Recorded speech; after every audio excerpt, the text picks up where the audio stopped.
Halo, ketemu lagi berbeda teman-teman. Jadi kali ini kita akan live kembali bareng Pak Fahrul. Setelah bulan Juli kemarin kita beruntun 2 live. Akhirnya Agustus kita sekalian sama awal September nih. Siapa tahu nanti juga tengah September. Setelah ada pelantikan presiden, ada yang perlu kita live-kan, kita pasti live-kan langsung. Jadi tanpa berpanjang-panjang, saya coba undang Pak Fahrul untuk maju ke depan.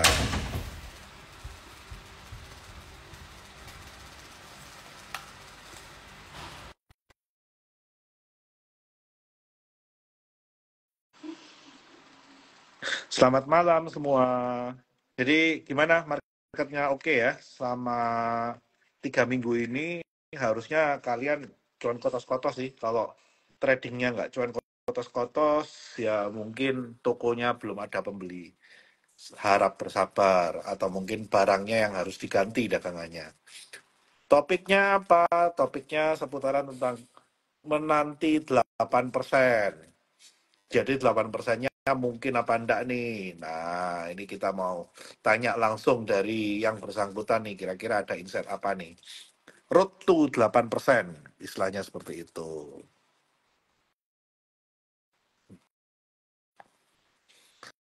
Bahasa multibagger, nggak perlu ngapain cari multibagger. Kamu 5% kali 10 juga 50% kok. Nyari saham 5% yang buat trading itu lebih gampang daripada cari saham bagger. Kamu siap bagger nggak? Nggak ada freelance. Lupakan iming-iming saham bagger.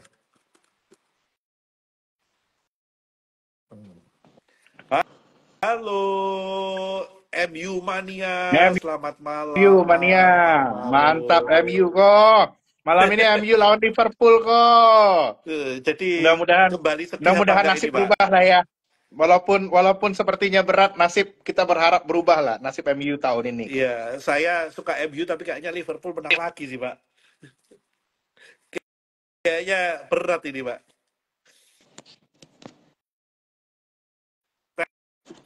Suaranya jelas, Pak. Halo, halo, suaranya jelas Pak. Bentar.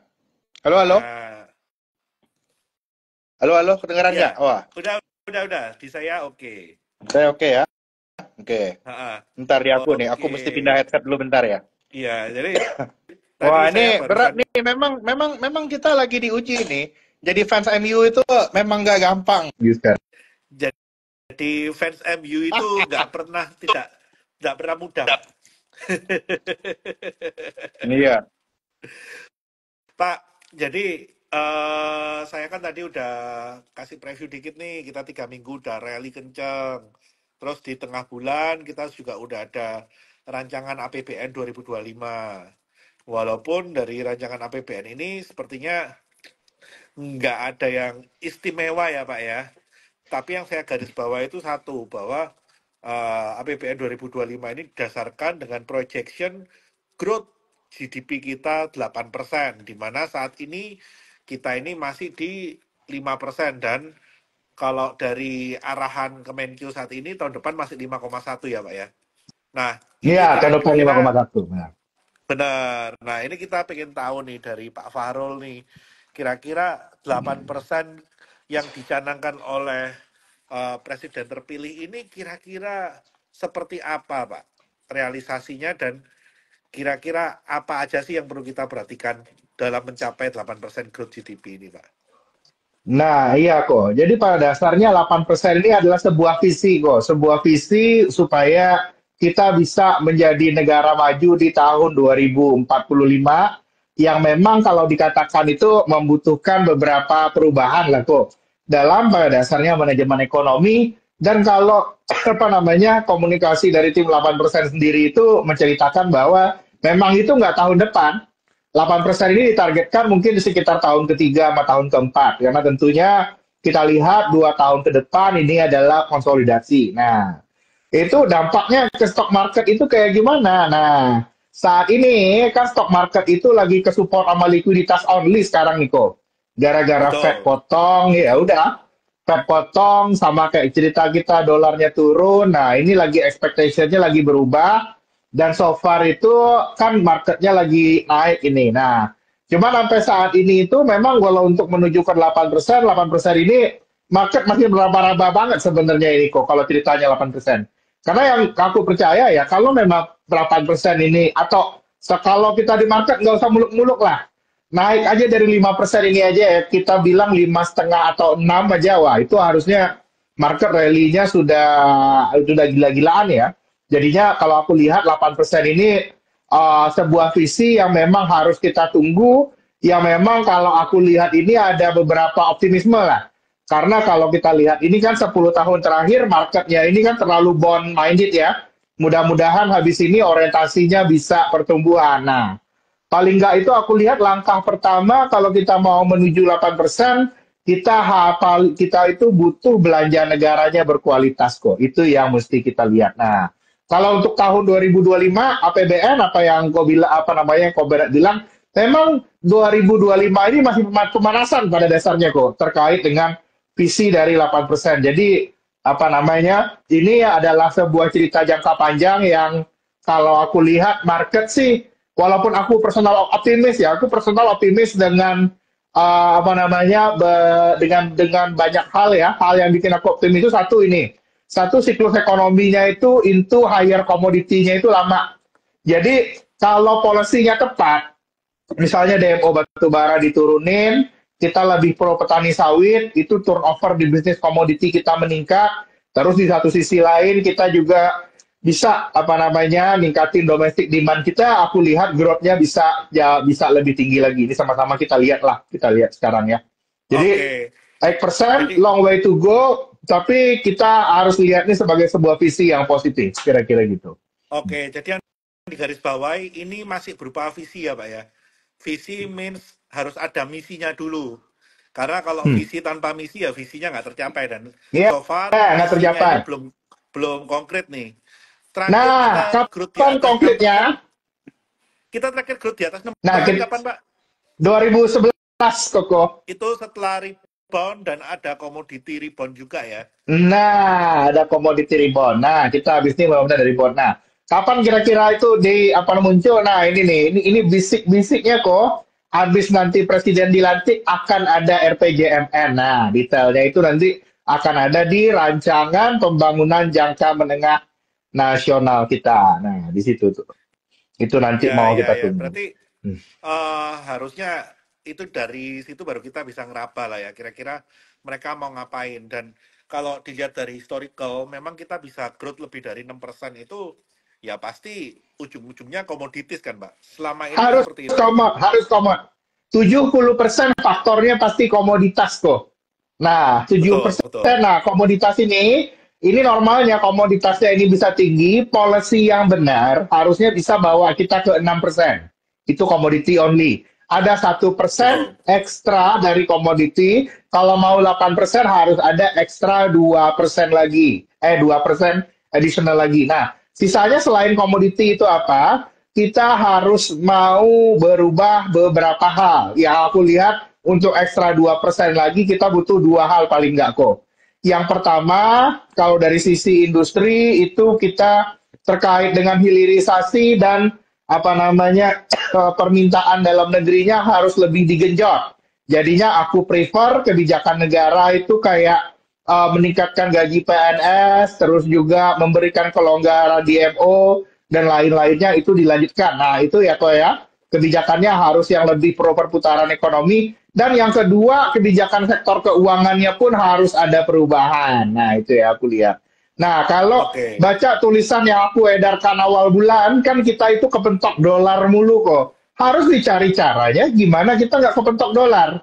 Karena dolar ini kan lagi taktikal turun nih. Betul, Nanti betul. 15,5. Nah, nanti ini one day kalau nggak dilakukan sesuatu 2 tahun lagi dolar ini terbang lagi ini kok. Nggak Yap. ada obatnya. Karena Karena ini bukan dolar ini udah dari nggak. fundamental kita sebetulnya, dolar menguat Ini ya. ya, ini Apa bukan dari yang fundamental menguatnya bukan dari kita. fundamental. Benar. Tapi permasalahannya ke depan ini, dolar ini kan ceritanya puluhan tahun ini kan abundant kok. Betul. Sekarang itu kan gara-gara ada trade war, deglobalisasi dan lain-lain, dolar ini nggak akan abundant lagi ke depannya. Kalau kita berfokus ya, ini ya aku kritik ini biasanya ke pemerintah, aku kasih saran. Kalau kita fokus ngedatangin dolar lagi pakai FDI, itu justru kalau menurut aku agak kurang berguna sebenarnya kok. Kenapa? Karena itu pasti akan berujung dengan permintaan dolar kita untuk bayar dividennya itu naiknya itu lebih kencang lagi di masa yang akan datang. Nah, jadinya kalau aku lihatnya itu ya hal paling benar itu adalah kita kan banyak punya trading partner ini. Yes. Thailand surplus lawan Indonesia, China surplus lawan Indonesia. Negara-negara yang surplus lawan kita, lawan Indonesia, terus sudah ada perjanjian settlement local currency. Kan kemarin BI barusan pengumuman kan, Betul. ada local currency settlement sama Korea. Nah, mereka udah settlement local currency, mereka dagang sama kita, kalau udah kita dagangnya defisit, mereka dapat rupiah, rupiahnya mau dikemanain? Nah, berikutnya yang harus di-solve itu adalah kita harus keluar dari loop dolar ini kok. Dolar yang putar-putar kayak bertahun-tahun ini harus kita coba keluar, caranya gimana? Ke negara-negara yang surplus lawan kita tadi harus ditawarkan langsung obligasi negara. Kalau bisa saham kok. Saham juga kalau bisa. Kayak Thailand itu sahamnya kan apa namanya marketnya mati kan bertahun-tahun itu Betul, Thailand. betul. Nah, kalau mereka bisa dikasih masuk langsung ke Indonesia, dari Thai baht langsung jadi rupiah, wah paten itu kok. Itu cara kita kalau mau bisa keluar dari permasalahan terkait dolar-dolar ini. Ini paling penting. Benar. Karena Dolar, selama nah ini itu. kan mereka juga dikenain double kurs kan, Pak. US dollar dulu baru ke Nah, local currency kan. nah, ini kan local currency transaction-nya udah dilakukan ini, Pak. Kan udah Betul, boleh nih betul. langsung rupiah won, rupiah Thai baht. Nah, habis langsung udah bisa itu. Begitu mereka dagang sama kita, kalau kita defisit, mereka surplus, langsung kita tawarin obligasi sama saham kita kok. Kalau nggak rupiahnya dikemanain kan?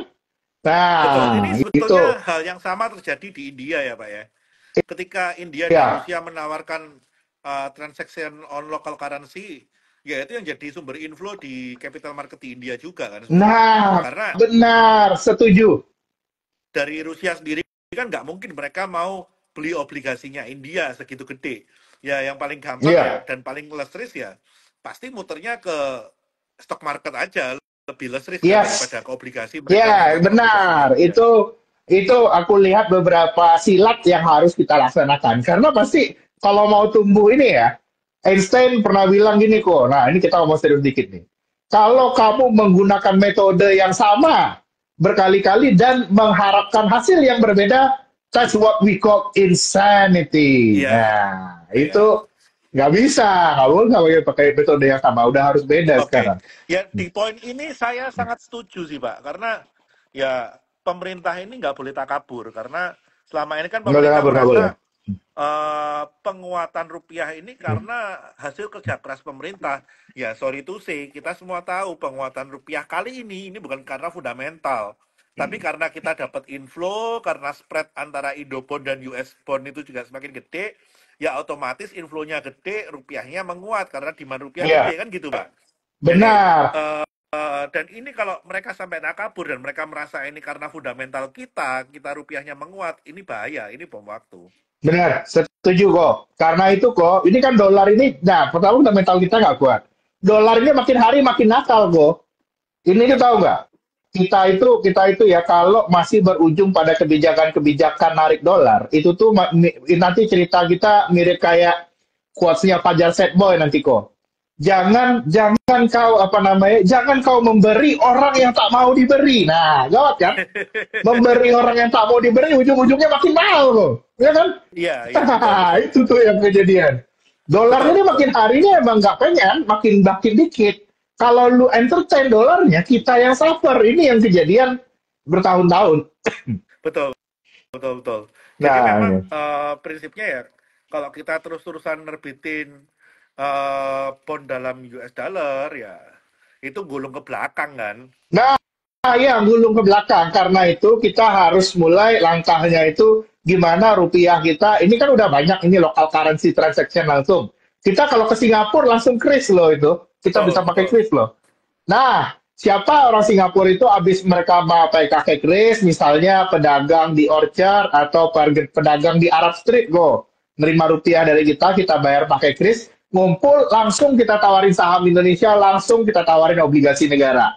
Nah, cocok itu kok, kondisinya Ya, ya. langsung balance, aman. Nah, masalah dolar-dolaran ini problemnya bisa kita turunin. Nah, ini yang paling penting. Oke. Nah, kalau sistem currency kita agak disesuaikan seperti sistem currency di Singapura, Pak, dengan sistem NIR. Jadi kita punya a bucket of portfolio sesuai dengan lawan transaksi kita. Nah, ini kira-kira mungkin nggak sih, Pak? Karena kan saya lihat kenapa Singapura dolar itu begitu perkasa dan stabil. Dan ini kan yang diperlukan oleh semua bisnismen itu apa sih? Currency itu nggak perlu menguat. Yang penting Nggak perlu stabil menguat, ini gitu. stabil. Iya, Nah, ini kan yang dilakukan oleh Singapura dengan sistem NIR-nya dia, iya. NEER, itu dia punya portfolio bucket dalam foreign currency sesuai dengan musuh transaksinya dia. Sehingga Yes, mereka nggak benar. pernah kedodoran gitu kan. Nah, kira-kira kalau Benar. Indonesia seperti itu, mungkin nggak sih Pak, melihat bahwa kita ini sebetulnya punya lawan transaksi juga lebih banyak daripada Singapura gitu kan. Saya lihat sebenarnya bisa kok, karena di keuangan ini bagaimana kan ini trust system pada dasarnya. Trust itu harus dimulai dari awalnya niat baik apa counterpart pertama dikasih gula-gula dulu. Gula-gula bisa jadi kemudahan transaksi, terus biaya hedgingnya partly ditanggung sama BI atau pemerintah itu harus kita mulai. Jadinya bangun kredibilitas pada dasarnya kok. Pada dasarnya Indonesia bisa karena demand-nya mulai muncul. Karena kalau kita cek kanan kiri, negara-negara lain juga sama-sama bermasalah dengan dolar loop ini pada dasarnya. Mereka semuanya sama. Oke. Thailand bermasalah dengan dolar loop, Malaysia juga sama. Kalau diajakin mereka pasti kepikiran, oh iya ya, ngapain kita nggak langsung bareng aja ya? Dolar ini makin hari makin nggak ada masalahnya kok. Kalau kayak Betul. zaman dulu dolarnya makin hari makin banyak, no problem, no problem kok zaman dulu.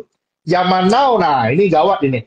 Jangan diikutin, jangan diikutin. Bahkan dengan fakta bahwa kita sekarang menuju another QE, di mana harusnya sirkulasi dolar ini bertambah, itu pun sirkulasinya tetap nggak cukup ya Pak ya, kenyataannya. Nggak cukup dan akan berujung lebih banyak lagi apa namanya dan kita akan berujung nanti dolarnya jauh lebih kuat lagi kok. QE pertama ini ya kita korban QE pertama ya dolar rupiah kita gara-gara QE pertama QE stop 9.000 ke 15.000 kok Betul, QE stop oke okay? betul.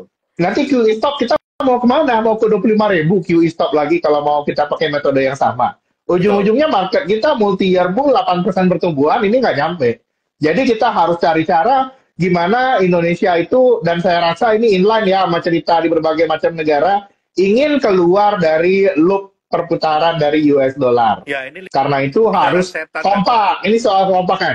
Ini soal kekompakan, bro. Betul. Ini kan Misalnya. soalnya lingkaran setan. Mereka terlalu banyak bergantung pada hutang US dollar, FDI semua pakai US dollar, sehingga ya lingkaran setan mau ngelepas itu harus benar-benar Iya. niat semua, baru bisa Yes, lepas. benar.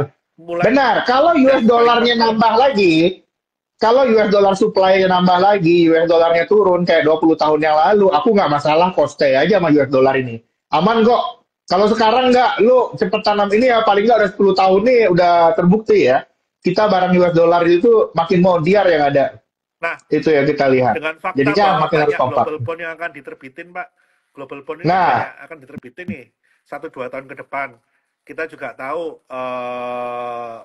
bukan hanya dari company tapi juga dari multinational government. companies dari Ya, negara-negara juga banyak global bond kan. Nah, ya.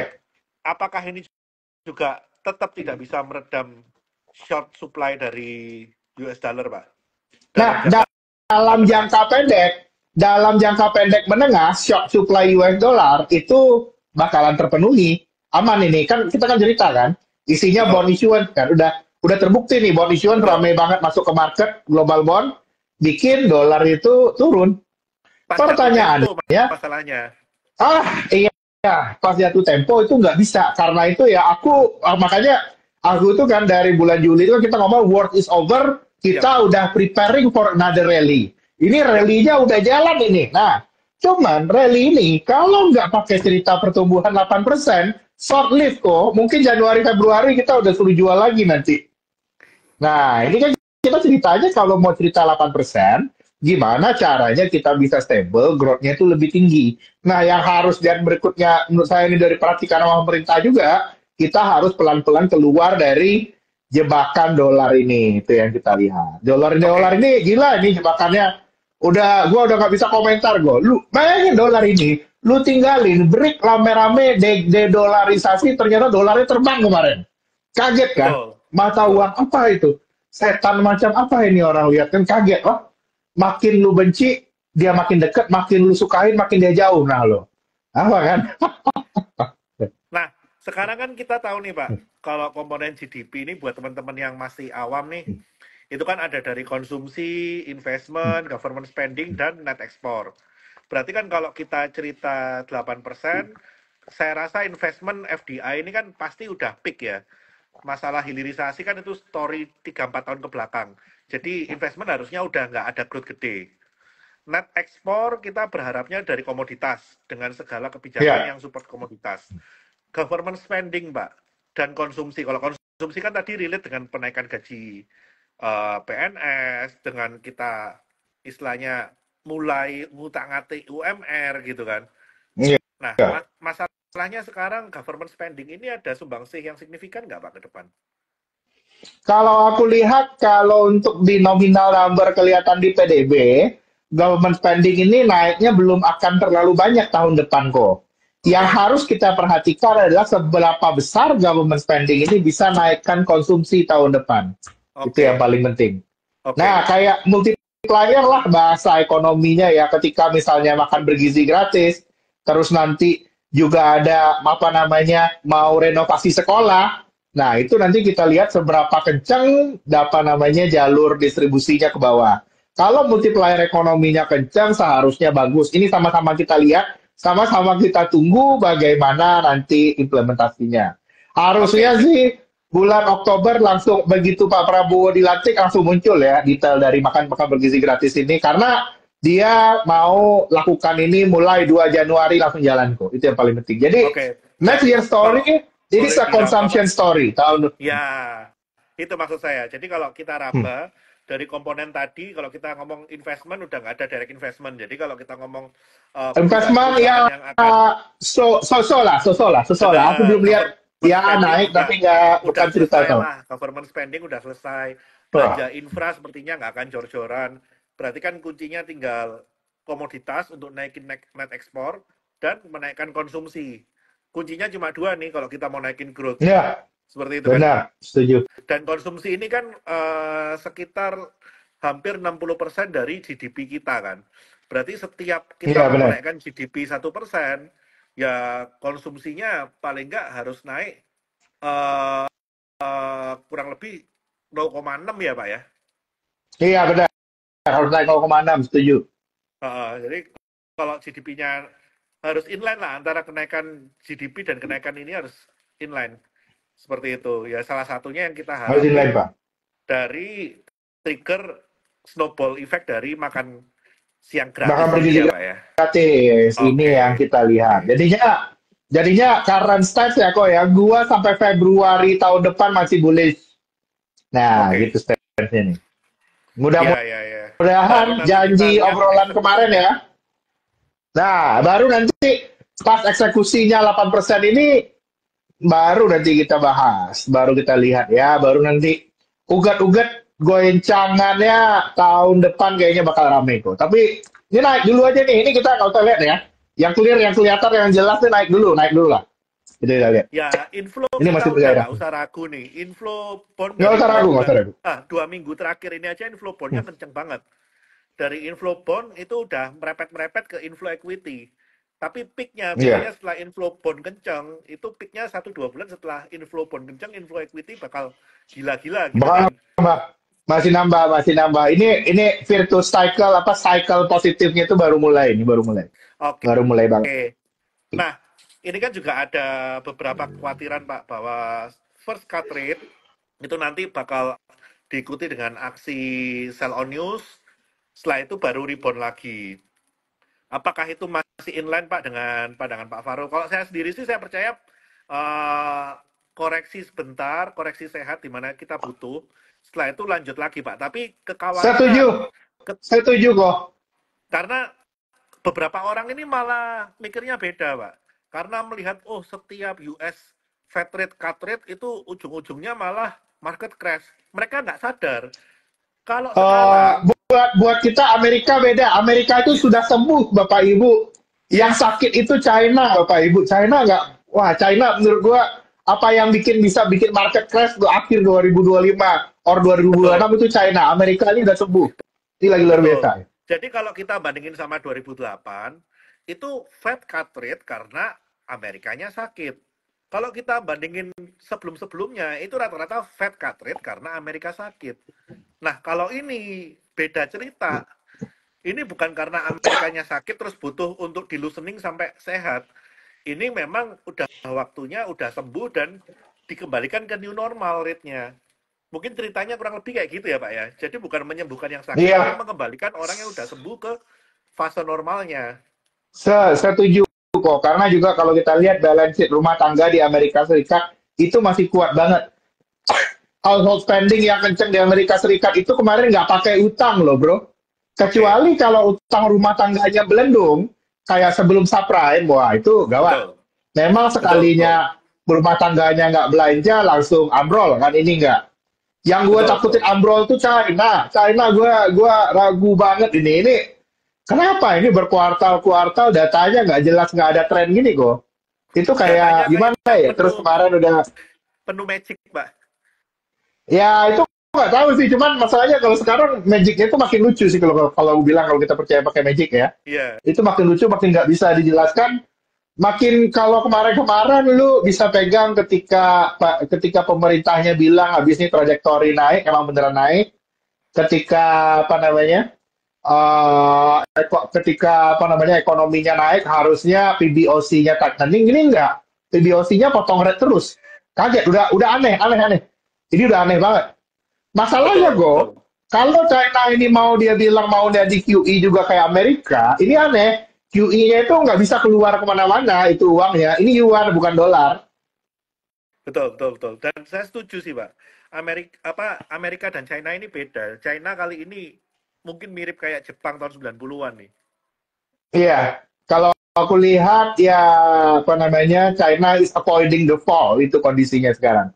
Dan Avoiding the fall, ini tapi untungnya gini, China ini dapat selamat, mirip kayak kita. China ini dapat selamat gara-gara Fed mau potong bunga, likuiditas betul, dolarnya lagi membaik, yuannya menguat. betul, Nah, betul. ini yang kita lagi kena kena kenapa ya? Kena angin angin angin sejuk lah ceritanya. Cuma Pak, menurut saya, Pak, China Indian pasti nanti jualan duit sih ini. Kalau dia mau selamat. Eh Kalau dia mau selamat jualan duit, postur ekonominya nggak kayak sekarang kok. Harus Ini dirubah kalau total. kalau lu mau bilang China jualan duit, gua takutnya ini major crash-nya luar biasa loh. Ini beda postur 2027 postur kayaknya, Pak. ekonominya total berubah. 2027 ya could be. Karena itu kalau aku sih top view-nya 2025 aku super bullish. Ini bullish pakai banget ini kok. Tapi nanti at any sucker rally lu naiknya marketnya naik kencang lu di sana lu jualan. Di Ya, sana lu jualan, lu ganti beli rumah sama haram aset lainnya. yap. Dan perlu diingat, ini bakal kalian akan ngalamin aset bubble yang cukup signifikan nih. Ini mungkin setara kayak aset bubble tahun 2006 nih. Iya bakal kencang, setuju. Ini Ini bakalan bakal major sih banyak mas valuasi ini. yang nggak akan masuk akal lagi sih. Iya, iya Jadi jangan benar-benar. Ini kaget, ya acuannya bukan lagi sekedar PI, PBV, nanti bakal banyak sektor yang re-rating. eh Pak, pertanyaannya Pak, ini ceritanya apa sekarang kalau buat Indonesia? Masa digital bank lagi? Aku bingung loh. Apa nih Pak? Mending dibahas Jangan, nih Pak. Kalau pertumbuhan 8%, yang aku kebayang itu bakal banyak perusahaan pertanian IPO, susu, Ultra Jaya re-rating. Ini lagi on the way ya. Ultra Jaya re-rating mungkin. Terus apa namanya? eh Ya banyak lah ya sektor-sektor swasta yang aku lihat. kalau saya ngeliat sih, yang butuh kita ini sekarang sektor emiten yang berhubungan dengan itu sih Pak. Memang pertanian itu kita nggak ada sama sekali sih. Proxy ke Itu stock lagi nggak ada, kita commodities. proksinya nggak ada Kita ya. proxy soft commodities itu nggak ada sama sekali. Contoh kita ini itu ekspor coklat itu lumayan gede. Tapi itu kan Kemarin petani rakyat semua itu kok yang betul sama yang betul menengah nggak paling ada yang yang corporation, gede banget nggak ada yang corporation. nggak ada corporation Padahal kalau gitu. dibilang secara numbers ekspor kita untuk soft commodities itu gede juga. Iya.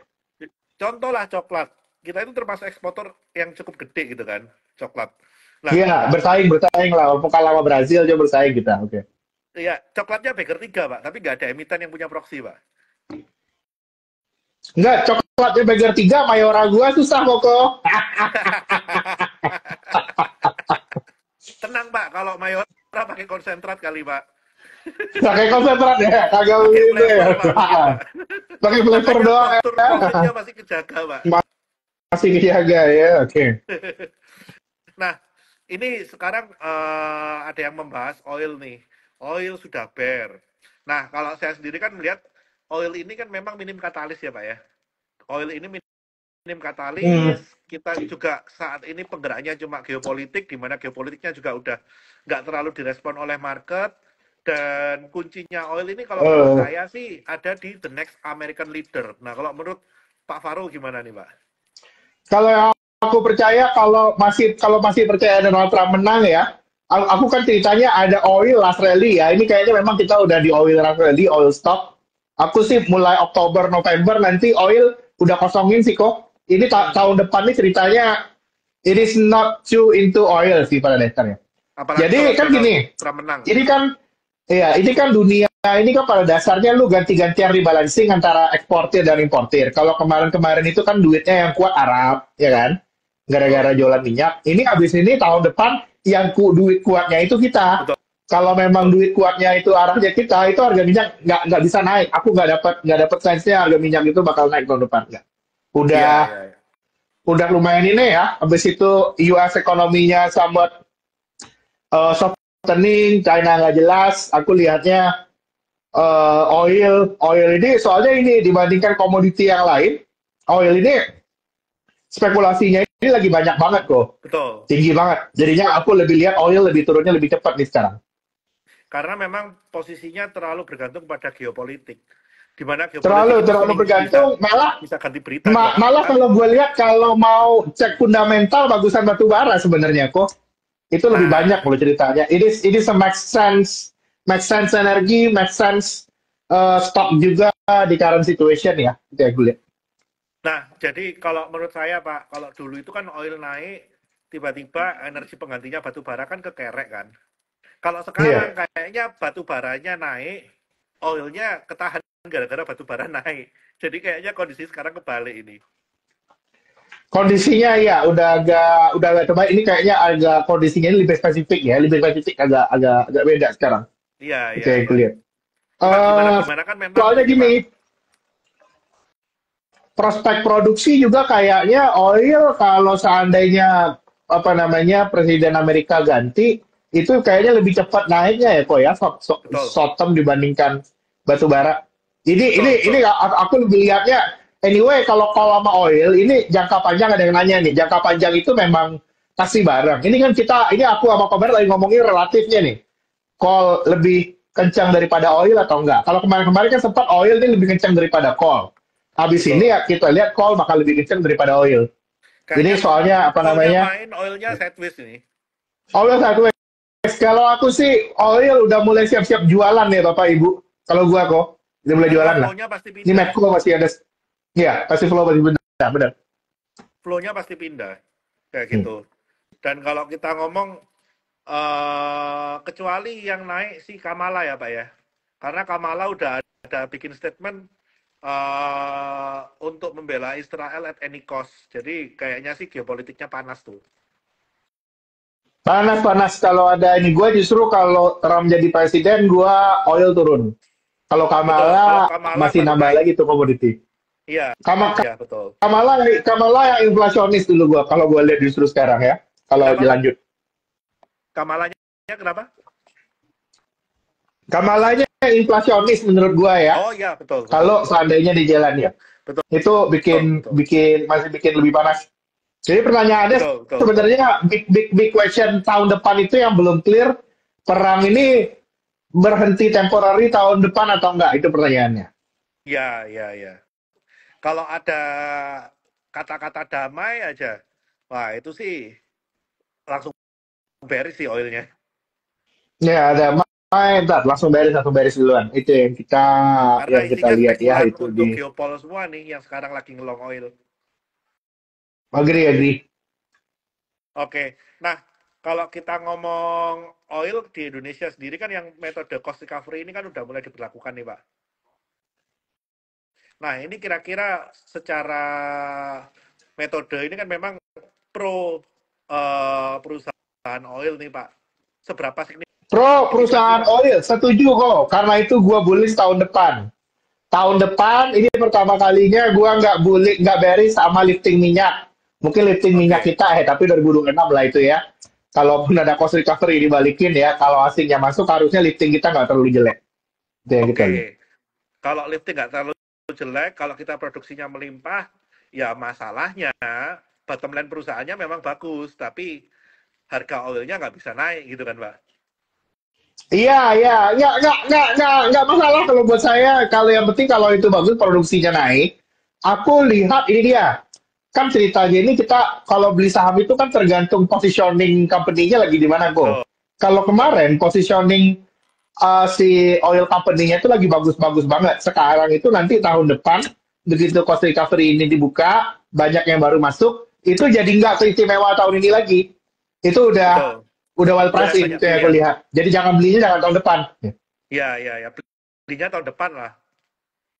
Iya. Belinya tahun depan, baru setelah itu kita menikmati lagi. Pasti mereka punya margin kan bertambah dengan mereka punya volume bertambah. Margin dari cost recovery, volume juga karena mereka berani capex kan gitu, Pak. Oh ya, ini yang harusnya mulai jalan sekarang. Nah, ini ada yang nanya, Jang Elsa apa kabarnya Elsa? Tapi gua kemarin nunggu Elsa nggak naik-naik kok. Patah hati juga gua sama Elsa kok. Elsa PI itu murah saya masih minim bertahan katalis di tapi ya. 460 aman sih, Pak. 460 aman ya. Gua kemarin kecewa gue tuh sampai cut loss gue itu kemarin Elsa aduh. Pokoknya Ya selama udahlah, dia oke. dia ini lagi sideways, Pak, buat trading 460 sampai Sideways ya benar-benar. 470 itu oke. Jadi selama dia nggak break 460 sih masih ada peluang dia kembali di atas 500. Tapi kalau dia break 460, Amin nah lah. itu udah buru-buru balik badan deh. Ya, baru balik badan EO di situ ya, angka kritikalnya ya. Oke, Benar, oke. benar, benar. Itu Ini angka kayaknya on kritikalnya di oil 460. benar, on oil pada bingung. Kalau gue sih justru kalau oil ya, kalau memang mau cost recovery dan lain-lain, Wintermar jangan lupa. Menurut gue lebih mendingan Wintermar. Mesti punya tuh Wintermar. Kan Karena harganya udah koreksi udah banyak. ya karena kalau kita ngomong OSV, service vessel, oil service vessel, kalau ada cost recovery ya pasti mereka harganya bisa pass on bagus. Karena di satu sisi OSV ini mungkin bagi perusahaan minyak cuma 1-2% cost ya Pak ya. 1-2% kos ya udahlah. Ini orang udah susah bertahun-tahun lu bagi sedikit lah, kan gitu pada Betul, dasarnya. jadi kalau memang Hmm. dari marginnya perusahaan oil ini bagus, mereka pasti nggak akan otak-atik kontrak tuh. Mereka Iya. pasti malah sama costnya OSV mereka tutup mata. Tapi kalau marginnya ketekan ya kayak yang terjadi 2013 2015 ya pasti yang namanya OSV itu diperkosa tuh. Walaupun cuma 1-2% cost gitu kan. Iya, tapi ini enggak sih. Tapi ini enggak. Ini kalau balik cost recovery itu hitungannya dimasuk Betul, win sama LED ya, betul. ya gimana ya? Tahun Beda ini gua yang dari tahun satunya lalu udah hampir sehat, beggar LED. Ya gua LED hampir yang beggar sih. benar. Tapi baru keluar lagi kemarin. Nah, apa kita Kasarannya gini pikirin Pak, lagi? Ini kalau kayaknya Wins menarik. itu udah sehat. Kalau Hmm. Leat ini masih minum obat batuk. Tapi kan belum bermasalahnya mau sembuhnya kapan kok? Ya Itu walaupun dapat bagus dari tahun lalu,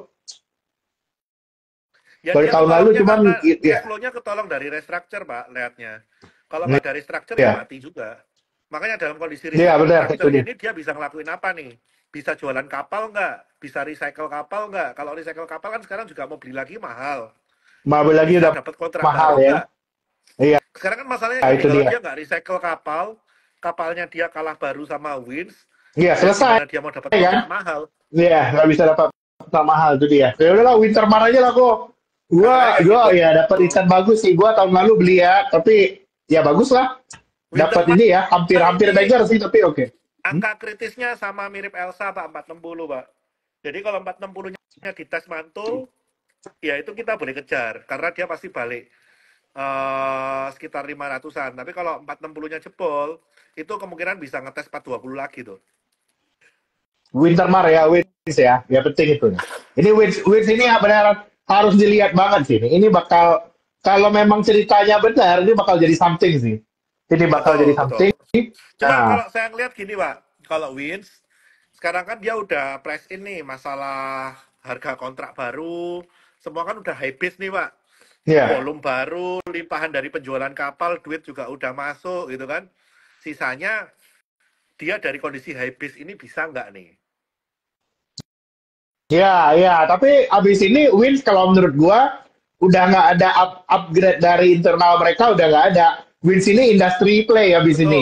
Kalau cost recovery turun abis ini kita cerita volumenya naik, wah kencang Wins. betul, betul. Tapi memang upside dari perubahan internal ada di Logindo. Tapi nggak Benar, tahu itu dia benar. pertanyaannya tuh.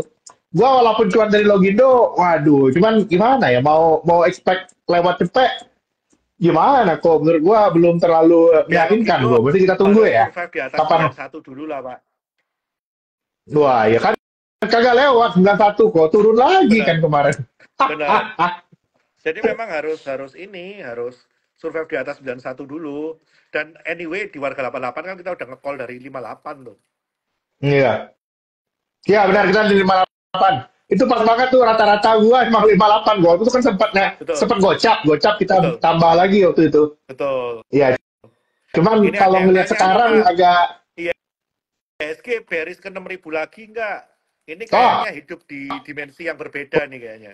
wah, Bapak, ini ya aku cerita ya, saya punya pandangan Presiden ke-8 IHSG 8.000 Bapak Nah, Ibu.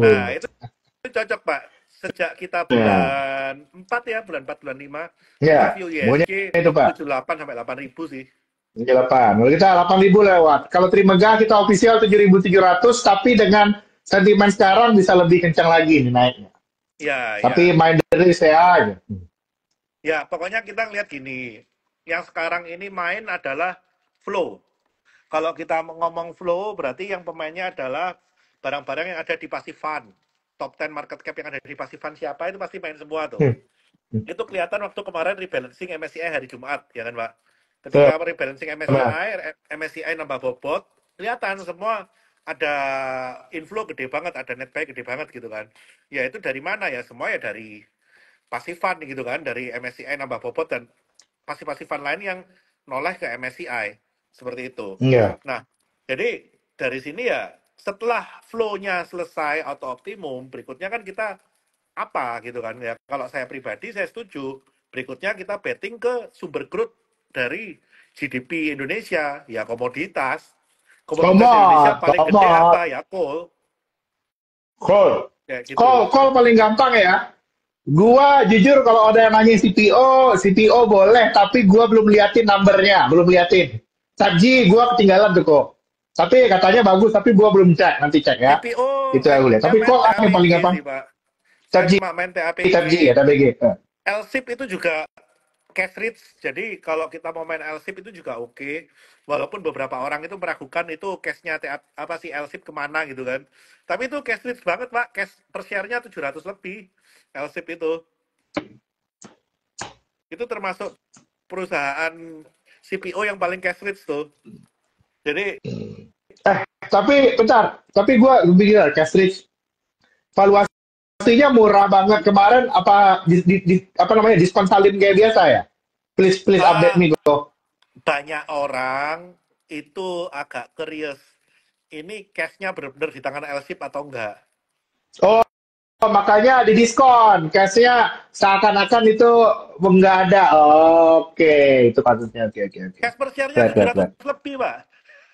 Kemarin harga Tapi terendahnya nggak dianggap, 750. tapi nggak dianggap ada ya cash per share-nya ya. Betul. Itu Ada to diskon. ignore sih. Oke. Itu Iya, to iya. ignore sih menurut saya LSIP. Itu ketika industrinya masuk sedikit aja ada trigger di industrinya. Itu sih LSIP terbang sih. Iya, harusnya ya, harusnya benar ya. Harusnya nggak ada isu ini ya, kok ya. kan ketakutan orang itu nanti tiba-tiba beli apa gitu kan, Betul, makanya nilai betul, cashnya juga didiskon kan. betul. Itu kan yang Takutnya kan biasanya tiba-tiba kejadian di dia sana. kayak tiba-tiba ICBP beli Nah ya, anak usaha buat ya nilai itu. cash gitu kan. Yes, itu yang paling gua kebayang tuh. Itu kan dari dulu kebiasaannya kayak gitu kok. Itu yang bikin kita Betul, naik sih. betul, betul. Itu yang jadi faktor Tapi diskon. kalau marketnya bullish banget, asing harus masuk, ya mereka harus masuk kalau aku lihat. Betul. Dan kita yang perlu lihat LSIP itu satu, Pak. Dia replanting itu 2019, 2020. Wah. Oh berarti Berarti replanting harusnya udah menghasilkan dong ya, udah tahun kelima, tahun keenam tahun habis ini ya. Wah, oh 2024 replanting 25 dulu. ini peak dia produksi. Oh, udah peak produksi. Oke, oke, oke, oke. Nice, Berarti nice, nice. harusnya itu perlu diperhatikan tuh, Pak. Karena replantingnya dia 2019, 2020, bayangan saya sih tahun ini, tahun depan, itu produksinya dia udah paling gede-gedenya tuh, umur 5 tahun kan. Umur 5 tahun udah cakep, cakep. Benar, benar, benar. Jadi ya LSIP ini yang bakal Nah, kita bisa ada yang bilang LSIF. Nah, ketahuan ini. Berarti, wah, LSIP, Bapak Ibu. Bu, LSIP. LSIP Bu, LSIP bukan LSIF. Saya bukan orang Sunda Bu, ngomong LSIP, LSIP ya LSIP. Kayak gitu sih. Jadi saya suka pegang LSIP nggak? Nggak juga sih, cuma saya udah mengamati dari dia 800-an ya. Kayak gitu. Kalau nikel, nikel gimana ya? Kalau kita ngomong nikel itu jangan berharap harga di atas 30.000 lagi itu udah mustahil. Udah realistis aja. Nikel itu di atas 17.000 aja perusahaannya marginnya udah bagus. Jadi kita nggak usah muluk-muluk nikel harus di atas 20.000, 30.000. Itu malah nggak ada yang nyerap nikelnya. Karena sekarang Nggak stainless ada. steel juga pemakaiannya berkurang. Aku lihat copper lah. Kok copper Yes. lebih, ya nikel kemarin good for trading. Kok ini copper lah, copper sekarang.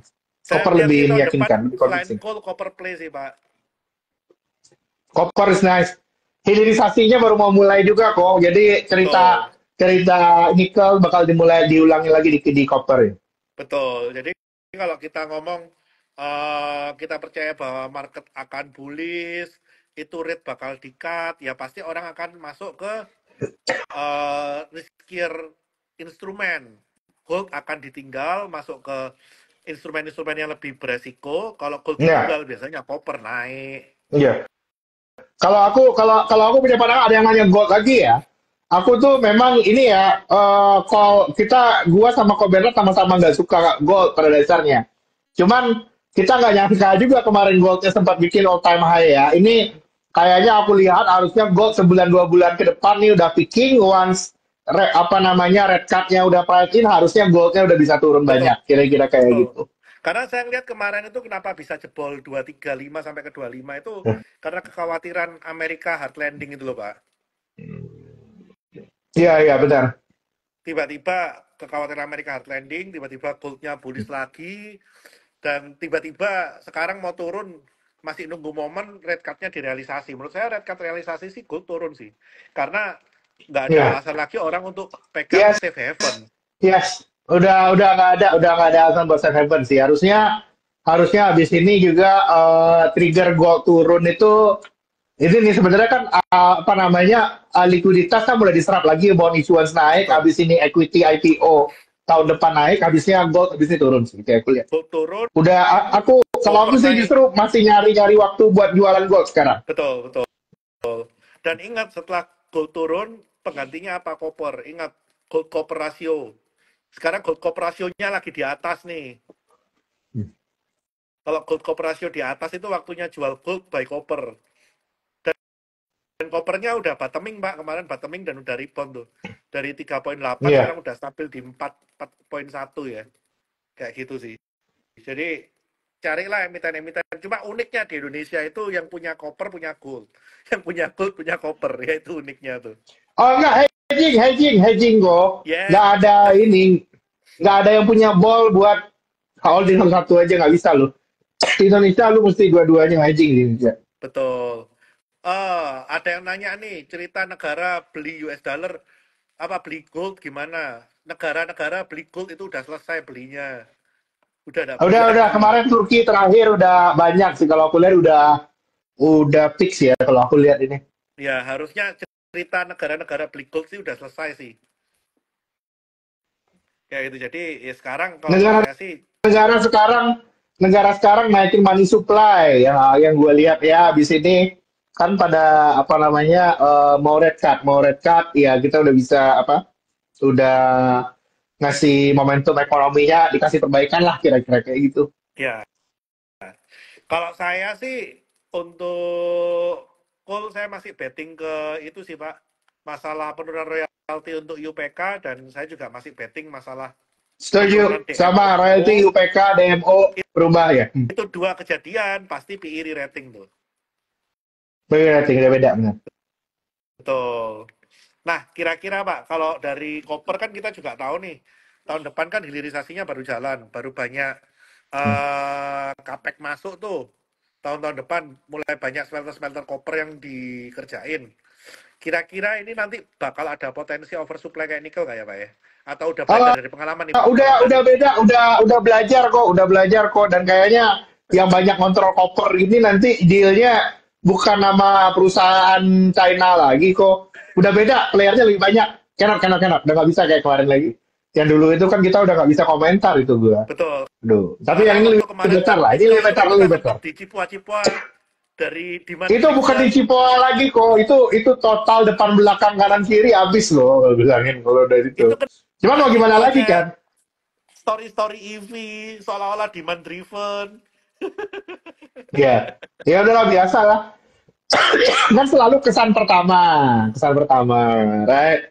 Habis ini intinya beda dong, Betul, beda. karena koper pemainnya memang kebanyakan lebih ke negara-negara industrialis ya. Industrialis ini nggak bukan kick and rush kayak kemarin lagi. Dan sekarang udah lebih terplan. Kalau kemarin kan kita butuh, lu masuk sini, kita jadi percontohan ya, udah percontohan kan udah bagus, ya udah percobaan kedua lebih bagus lah nggak mungkin skemanya kayak kemarin lagi. Skema kayak kemarin lagi gila lu nggak dapat apa-apa kita.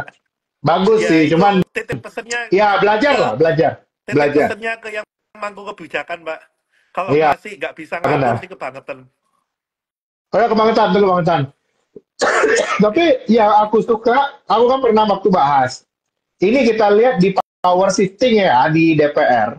Kalau kita lihat power shifting DPR kan kita selalu cerita kan kalau call dan lain-lain ini naik, si kuning kan balik kok Betul, share-nya betul, di DPR kan. Kalau share yang kuning ini naik, yang kuning ini kan isinya pengusaha lebih pintar lah, jauh. Kalau betul, untuk sisi betul, usaha dan lain-lain mereka paham banget. betul. Ini kalau kita lihat ini bakal beda nih di sisi policy makingnya juga.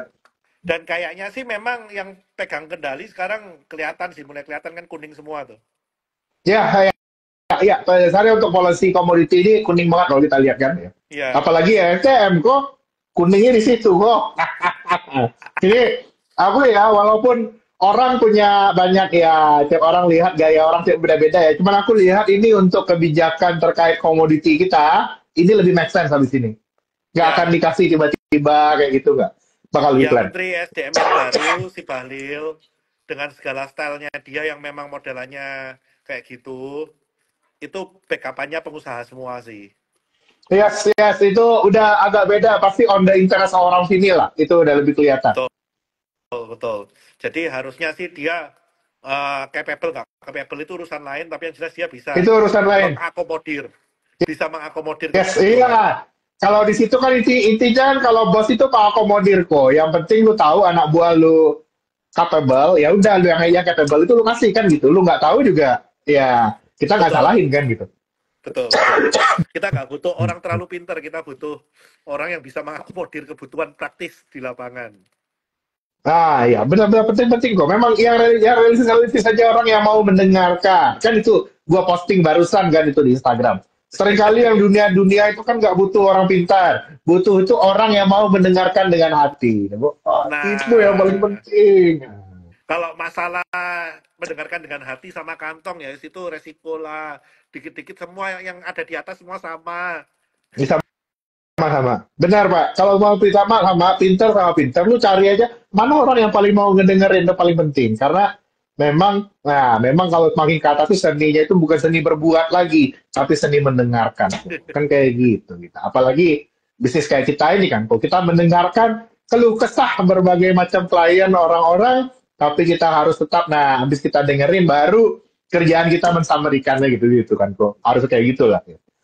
Oke, nah ini udah mau 1 jam nih Pak. Kira-kira ada pesan-pesan Ya. terakhir nggak nih Pak? Untuk menuju Nah, pesan, growth 8% dan menuju ISG 8.000. nah, kita pada dasarnya IHSG 8.000 sudah di depan mata, Bapak Ibu semuanya. Kalaupun mau ada digocek 1 kali, 2 kali lagi, itu lumrah biasa dalam hidup kita. Nah, tapi memang ke depannya kita harus tetap stay optimis dan portofolio kita harus menyesuaikan dengan zaman selanjutnya. Yang mana zaman Presiden ke-8, IHSG 8.000 itu akan di-lead duluan oleh saham-saham terkait dengan sektor real, terutama sektor batu bara. Itu kita lihat batu bara dulu, habis itu baru consumer. Batu bara udah naik ya, batu bara, consumer, dan aku akhirnya nyerah kok. Aku udah suka properti sekarang. Itu yang terakhir. Nanti kita Akhirnya lihat Pak, sama-sama. propertiku Pak, nunggu kayak Akhirnya nunggu properti semedi. jangan. Iya, nunggu kayak nunggu Iya, semedi Pak. iya, Kalau saya sih iya. Ya pesennya kayak cuma tunggu semedi. satu, koreksi sama dengan buy. Udah gitu doang. Yes, koreksi sebaik. Aku adalah ke klienku pada bilang tuh kayak gini ya, berapa itu kayak bilang gini. Nanti itu di abis di first the second half ini akan ada masanya punya barang itu lebih baik daripada nggak punya ini sekarang. Resiko lu tektok-tektok, resiko hilang barang lu tuh gede banget. Hati-hati di kondisi sekarang. Instead of nggak dapet nih resiko hilang barang. Ya. Kecuali memang untuk ditradingkan, ya kita mau punya barang, nggak punya barang, angka itu, apa harga itu kan cuma angka. Jadi ya tetap gulung nggak apa-apa. Tapi kalau kalian Iya, mau niatnya invest, niatnya swing, kalian short, short, short, short, short, pasti kintir tuh. iya, Ya gitu. benar-benar. Oh, hati-hati lu niat-niat bolak-balik cocok udah enggak. Ya, kecuali niatnya trading ya Pak ya. Iya, Buat yang nanya all in property or cool or else bla bla bla, jangan lupa mau lebih jelas kalau kalian nggak mau nungguin sebulan sekali live kita bisa join di Warga 88 Ekstrim Megah. Jadi di situ kita akan kasih info yang lebih update day to day daripada kalian nunggu sebulan sekali. Kurang lebih gitu ya Pak ya. iya, rekan-rekan. Iya, jangan lupa gabung warga 88 bersama Trimegah, Bapak Ibu. Jangan lupa. Langsung Oke buka, kalau langsung gitu. DM Ko Bernat malam ini. Siap.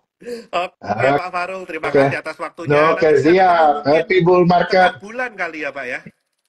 Tengah bulan ketemu ini kita seringin aja kok sampai pelantikan seringin aja, jadi update-nya pasti banyak nih. Betul, ini Habis ini. karena pasti akan dinamis nih menjelang Dinamis, pelantikan nih. dinamis. Iya. Oke, thank you Pak Oke. Farul. Oke, siap. Yuk, mari.